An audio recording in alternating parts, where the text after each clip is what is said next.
título do trabalho do Bruno, a tese intitulada Disposições Sustentáveis, então um olhar biográfico e sociológico para a educação, para a sustentabilidade. Queria agradecer a professora Célia, que está presente aqui, a professora Cláudia não pôde estar presente, né? Mandou um parecer, e o professor José Carlos, que está à distância, não sei se ele está me ouvindo. Estou ouvindo. Agradecer já a contribuição. Claro. E o milandês aqui, né? Agradecer também a ele prestigiar os demais. Bruno, tens 20 a 30 minutos, depois a gente passa para as arguições da banca. Ok? Obrigado. Fica melhor aqui ou do outro lado? Zé fica melhor desse lado? Não, tá bom, para mim tá bom aí. Tá bom. O meu final tá legal. Assim. Bom, pessoal, boa tarde. Primeiramente, é um prazer imenso ter todos vocês aqui, em pôde comparecer nesse momento, individualmente, que todos fazem parte dessa trajetória, e é muito bom para mim, nesse momento, poder contar com vocês aqui. E também com quem me vê nas redes sociais. Vou ser sucinto na apresentação para manter dentro mais ou menos dos 20, 30 minutos que eu tenho. E por conta disso, alguns detalhes, tanto da introdução, referencial teórico, metodologia e principalmente da análise, vão ser melhor descortinados na arguição. Então, eu vou começar apresentando o título da minha tese, como o professor Fernando já falou, que é Disposições Sustentáveis, um olhar biográfico e sociológico para a educação para a sustentabilidade. O argumento que sustentou minha tese emanou da seguinte proposição, que existem processos de socialização que constroem patrimônios disposicionais no decorrer da trajetória biográfica dos indivíduos, e esses patrimônios de disposições, esse patrimônio, de disposições é que permite o reconhecimento contínuo da legitimidade, dos princípios e das práticas da sustentabilidade no decorrer dessas trajetórias biográficas. Um adendo propositivo meu é que são processos reflexivos engendrados em momentos de crise, norteados por determinadas instituições, que eu vou explicar melhor já, que permitem que esse patrimônio disposicional seja atualizado, e esse acaba sendo o avanço teórico mais substantivo da tese. Sendo assim, o objetivo geral é descrever os processos de socialização que engendraram e engendram a constituição desse patrimônio, que permite esse reconhecimento contínuo da sustentabilidade, e como esse patrimônio ele é atualizado por meio desses processos reflexivos engendrados em momentos de crise. Eu preciso ressaltar que essa tese não é uma tese só em administração, é uma tese em ciência social aplicada. O que eu quero dizer com isso? É que não é uma tese no âmbito do gerencialismo, pelo contrário. É preciso lembrar que a administração é a ciência social aplicada, sendo assim, ela precisa do arcabouço de outras disciplinas, como a sociologia, a filosofia, a psicologia social, enfim, para se constituir enquanto tal e conseguir avançar enquanto ciência. Dito isso, eu trabalho também com outros 5 objetivos específicos. O primeiro é compreender o debate do que é sociologicamente definido por competências, apetências, disposições, mas não apenas no âmbito teórico, não foi apenas uma compreensão teórica, mas uma compreensão de como isso se expressa no mundo social e nas trajetórias biográficas. O segundo foi descrever e analisar os condicionantes sociais, as condições sociais de possibilidade que permitem que determinados indivíduos reconheçam no decorrer das suas trajetórias os princípios e as práticas da sustentabilidade e como isso os diferencia de uma média dos alunos da administração, que é um dos primeiros movimentos teóricos da minha tese. O terceiro objetivo específico é explorar as condições sociais que tornaram possível a gênese do poder simbólico e como esse poder simbólico interage com a equação, conteúdos, disposições, apetências e competências e como isso exerce influência na trajetória de um ator social, no caso do ator social estudado. O quarto é descrever e analisar as condições sociais de possibilidade que habilitaram lucros e prejuízos materiais e simbólicos na vida do ator estudado, na trajetória biográfica dele, e as influências que esses que esses lucros e esses prejuízos tiveram no patrimônio disposicional e na trajetória, e nos outros atores sociais com os quais ele interage. E, por fim, descrever e analisar os momentos de crise e os processos reflexivos por eles engendrados que permitiram a atualização desse patrimônio disposicional estudado. Os 3 próximos slides, para o professor Zé Carlos estar acompanhando de Fortaleza, o 8, o 9 e o 10, eu vou falar de numa fala mais cadente. O que eu quero dizer com isso? É o seguinte, porque é preciso que eu fale dessa forma porque eles explicam não apenas a minha trajetória como pesquisador, mas a trajetória da pesquisa, as escolhas onto-epistêmico, teórico, metodológicas e até os caminhos que a análise tomou. Por conta disso, eu preciso começar salientando que em 2016, quando eu chego aqui para o doutorado, eu começo a ser orientado pelo professor Luiz Felipe Nascimento. Nesse momento eu começo a estudar a educação para a sustentabilidade. No movimento de revisão de literatura, uma coisa que ficou clara para mim, embora os colegas fizeram brilhantes trabalhos e apontaram que a educação para a sustentabilidade e a sustentabilidade avançavam, uma coisa que ficou claro para mim, e até é a frase que abre a minha tese, é que, para um determinado olhar, as continuidades são mais patentes do que as rupturas. O que eu quero dizer com isso? As barreiras para mim ficaram muito evidentes. E esse foi a minha pergunta que norteou o meu ensaio teórico, que era o que fazer com que essas barreiras emergissem. Nesse primeiro momento eu recuo à tríade hábitos, campo e capitais, para explicar como é que essas barreiras se engendram no campo da administração. Eu parto de uma determinada diacronia que existe dos conteúdos da sustentabilidade e esse campo da administração e o hábito dos alunos. Nesse momento do ensaio, me é perguntado, ok, você evidenciou as barreiras e você conseguiu explicá-las teoricamente, mas os avanços, como você explicaria? Porque existem avanços níqueis no nível individual. Então, recorro à sociologia dos indivíduos do Bernard Lahire e mudo o foco do hábitos para disposições do campo do contexto de ação para explicar como é que isso ocorre no nível dos indivíduos, o que responde à pergunta do ensaio. Mas para o projeto, isso ajuda também a entender o caminho metodológico que eu vou seguir, porque eu saio de uma perspectiva macro-sociológica para ir para uma perspectiva micro-sociológica. E aí acaba recorrendo que eu vou para a biografia sociológica. Mas ainda faltava o avanço teórico da minha tese. Qual era a proposição teórica que fazia com que ela se tornasse de fato uma tese? E aí, por conta de uma pergunta que a professora Célia me fez na época do projeto, eu recuo aos trabalhos do Boltanski, principalmente a terceira fase do trabalho dele, e para pesquisar como os momentos de crise no âmbito da vida dos indivíduos engendram processos reflexivos, e esses processos reflexivos, em vez de pensar de uma forma mais, de certa forma, mecanicista, como o Bernard Lahire apresenta o processo de atualização, eu apresento uma perspectiva por meio da reflexividade engendrada em momentos de crise, mas essa reflexividade engendrada em momentos de crise, ela se dá norteada por instituições.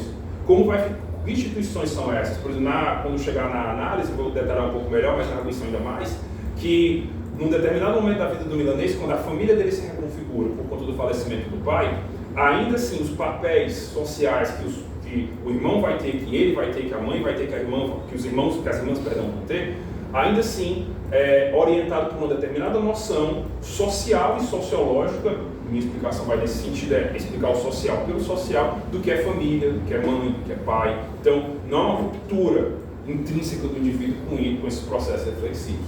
Então, como eu falei, isso explica tanto o referencial teórico que eu emprego, como as minhas escolhas metodológicas, como eu coloco aqui, as implicações metodológicas das contribuições lahirianas, eu esqueci de colocar aqui no slide as boltanskianas, que é a mudança dos focos para as disposições, do campo, contexto de ação, o foco na heterogeneidade, tanto das disposições como dos contextos, e aí a ênfase nos momentos de crise e reflexividade, e a importância da pesquisa biográfica e da biografia sociológica. Nesse sentido, o enquadramento prático operatório que a pesquisa tem é como os 2 principais trabalhos nos quais eu me inspiro, além de algumas teses que eu cito no meu texto em si, o trabalho de biografia sociológica que o Bernard Lahire faz do Franz Kafka e que o Norbert Elias faz do Mozart. O foco da construção da minha narrativa é a narrativa que o milanês traz de si e das pessoas que o circundam e dos espaços sociais do qual ele frequentou.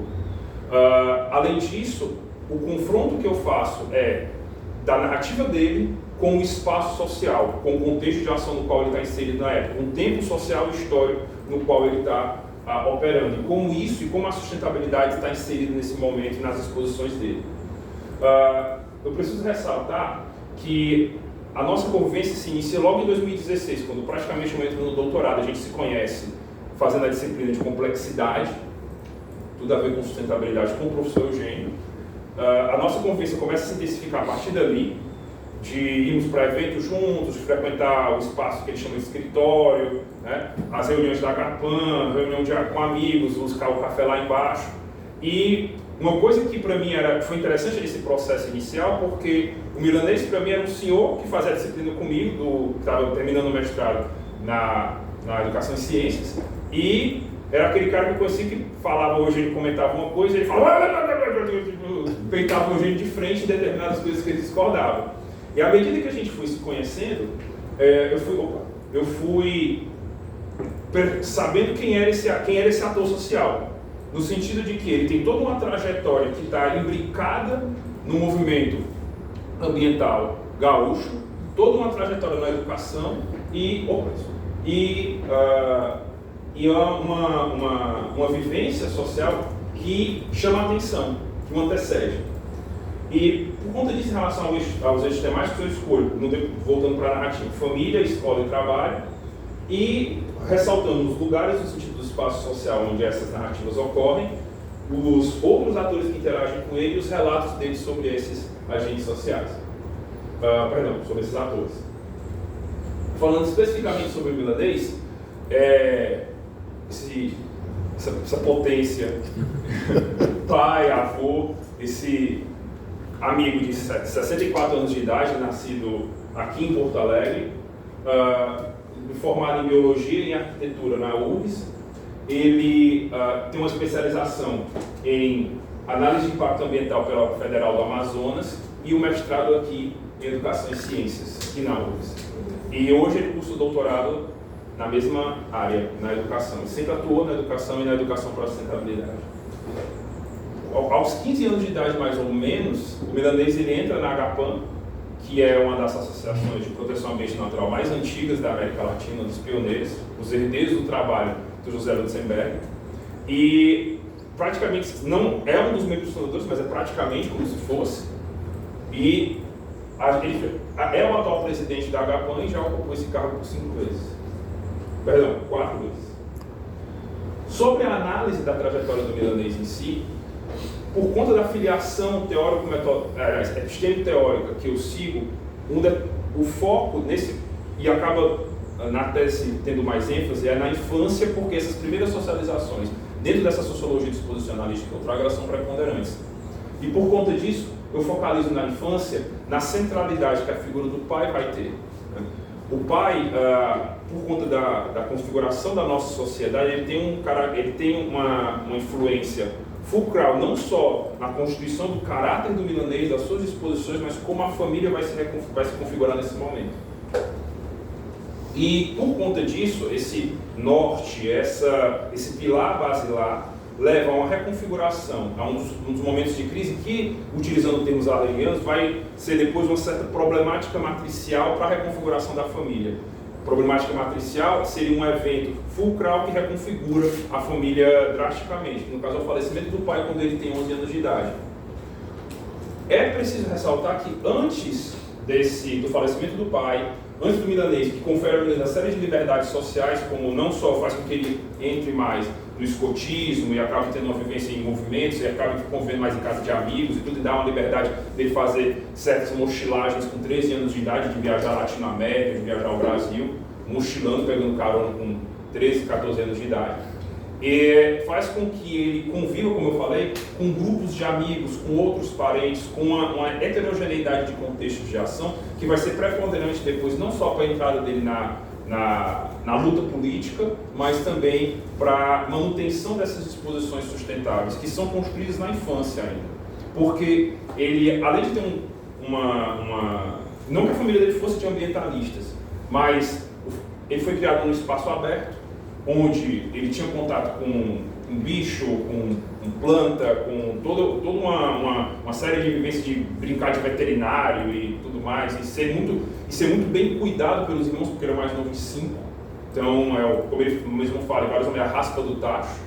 E assim, ele acaba desde sempre tendo uma série de liberdades para poder atuar na vida social. Por conta disso, essas disposições que são construídas na infância são sistematicamente reforçadas. Como eu falei, um outro eixo também que eu trabalho é o papel da escola. O campo escolar na vida do milanês é sempre uma relação é um título que inclusive ele coloca entre o sofrimento, o prazer, entre o amor e o ódio. Esses títulos foram todos dados por ele. E nesse momento, essa relação de amor e ódio, inclusive, e de sofrimento e prazer, ela vai repercutindo até na construção da vida acadêmica dele. Porque é interessante notar como esse patrimônio disposicional, ele seja para a sua habilitação, ou seja para a sua restrição, ou seja para o seu aumento ou diminuição, ele esbarra ou é habilitado por contextos de ação específicos, por instituições ali, por regras do campo. Por exemplo, o milanês tem uma epistemologia, uma forma de conceber o conhecimento interdisciplinar, transdisciplinar, plural. Um generalista no bom sentido da palavra. Então, algo que ele sempre gostou de, como vocês viram pela formação dele, fica claro na descrição da biografia, ele acredita que cada área do conhecimento, que cada pessoa com o seu conhecimento, com a sua episteme, pode contribuir para o avanço da ciência, para o conhecimento, para o que for. E politicamente também, a ação política dele denota isso, tanto é que ele vai desenvolvendo uma série de militâncias no decorrer da vida dele. E esse generalismo é algo que bate de frente com a forma que o campo acadêmico se constitui na contemporaneidade, que é um conhecimento cada vez mais específico, cada vez mais, como eu posso dizer, orientado por determinadas entregas, e requer uma série de compromissos, e não é de compromisso, é de renúncias, na verdade, que o milanês epistemologicamente nunca quis fazer, com razão, em certo momento. E isso leva como ele coloca num dos títulos, que ele conclui o mestrado depois de 30 anos, que é quando a gente se conhece. E nesse momento, essa constante busca, e agora nisso ele vai passeando por vários contextos de ação, e esses contextos de ação, por exemplo, levam também, que eu esqueci de comentar na biografia, a ele desenvolver uma série de atividades como empreendedor. Milanês abriu ou ajudou na concepção de uma série de negócios orgânicos aqui em Porto Alegre, que envolve orgânico, agroecologia, enfim, todo um ambiente relativo à sustentabilidade que ele protagonizou, ou ajudou as pessoas a protagonizarem. E algo que me chamou a atenção no decorrer da narrativa dele foi a participação dele nos Jovens Empresários de Porto Alegre. Você imagina, depois um cara que vai ser candidato a prefeito de Canoas pelo PT, entra na política de verdade, que é essa participação dele nos Jovens Empresários é preponderante, para que depois ele utilize essas disposições orientadas à coalizão para conseguir entrar na vida política de fato. E é interessante notar também que, embora essa campanha não tenha sido bem sucedida, ela é preponderante para que depois a vida dele familiar, a vida do trabalho, a vivência acadêmica dele também seja reconfigurada, porque ele tem que abrir mão inclusive do escritório dele de arquitetura na época, e que já tinha outra filial, que trabalhava em São Paulo também, para poder entrar nessa campanha, uma coisa que muda a vida dele. E esse caminho, e a gente conclui um dos capítulos, o mote final, a seção final, dos muitos caminhos de uma só busca. Né? Porque, embora esses contextos de ação sejam heterogêneos, eles são transversalizados por esse equilíbrio entre ganhar o sustento da família, essa questão econômica, o respeito social e uma luta constante em prol da sustentabilidade. Esses três pilares estão constantemente, e claro, a luta ambiental também é muito forte, né, no âmbito da Agapan. Que embora eu cite a Agapan, num determinado na tese toda, ela precisa ficar claro que ela não é. A minha tese também não foi sobre a Agapan, foi sobre o milanês. Consequentemente, embora a Agapan hoje tenha um papel preponderante, no decorrer dos mais de 60 anos de vida dele, ela não é esse pilar que vai norteando a vida dele como um todo. Até porque a gente está falando de um indivíduo plural.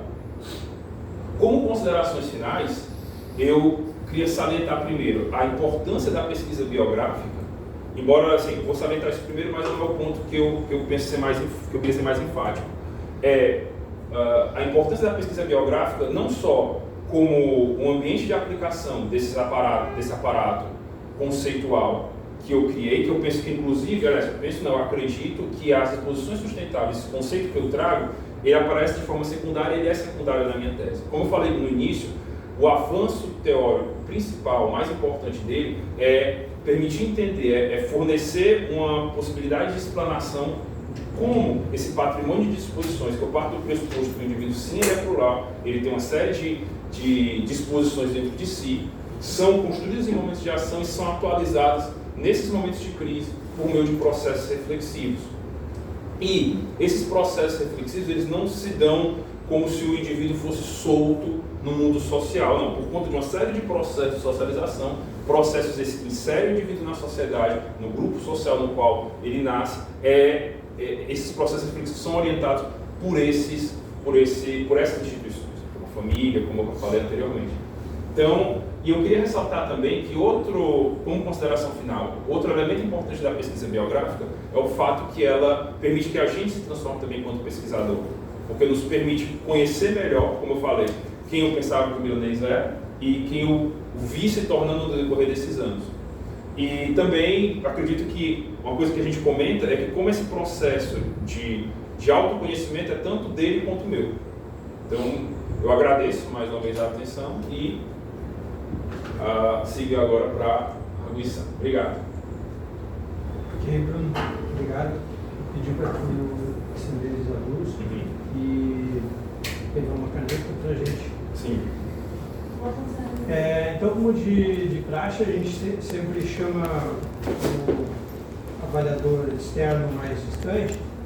Então, vamos pedir para o professor José Carlos Lázaro fazer as suas considerações, e já aproveito novamente para agradecer.